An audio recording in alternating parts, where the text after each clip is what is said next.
انتهاء لقاء الترجي الرياضي التونسي والاولمبي البلجي بالتعادل هدف لهدف، تعادل في طعم الهزيمه بالنسبه لنا. نحن خسرنا زوز نقاط في سباق الصداره، وبين بالكاشف وانه عندنا فريق لربية الابطال بحكم قانون الاجانب، وما عندناش فريق للبطوله التونسيه. البطوله التونسيه خسرنا فيها برشا لقاءات اللي نحن مستنسين اللقاءات هذوكم نربحوهم، خاطر هذوكم طريقك للتتويج بالبطوله التونسيه. اللي هما كيما الترجي الجرجيس، اتحاد بن قردان، نادي البنزرتي، الملعب التونسي لهنا في تونس، اليوم الاولمبي البيجي. برشا نقاط خسرناهم في سباق البطوله التونسيه، ان شاء الله ما نندموش عليهم من بعد، على خاطر راما ذوكم مباريات التتويج بالبطوله التونسيه. باش تقول لي انا مانيش شبعان بالبطوله، هذه كل عام نحب نهز بطوله، هي اللي تهزني للشامبيونز ليج، هي البطوله. ما نحبش نمشي ثاني انا للشامبيونز ليج، نحب نمشي لو.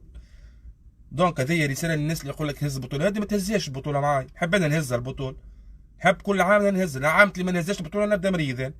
يكذبوا عليكم اللي يقول لكم احنا رانا شبعانه، ما تبداش تحلونا في عينين، يزيهم مكريق الفارغ هذاك. هذه كل عام البطوله التونسيه، انا كل عام نلعب عليها وكل عام نحب نهز، واضح؟ ويزيهم من حلان الجوارات. هذاك علاش انا ما حكيتش بعد مباراه ساغراد، وما نحكيش بعد مباراه ديكاداها. تشوف يوسف البلالي اليوم وتوغاي كيفاش مقطعين رواحهم، نتمنى انا نمشي نجبد لهم شويه دم ونزرقوا فك الجوارات اللي عن فماش ما يتحركوا شوي. يا رسول الله مكشخين اكثر من اللي موجودين.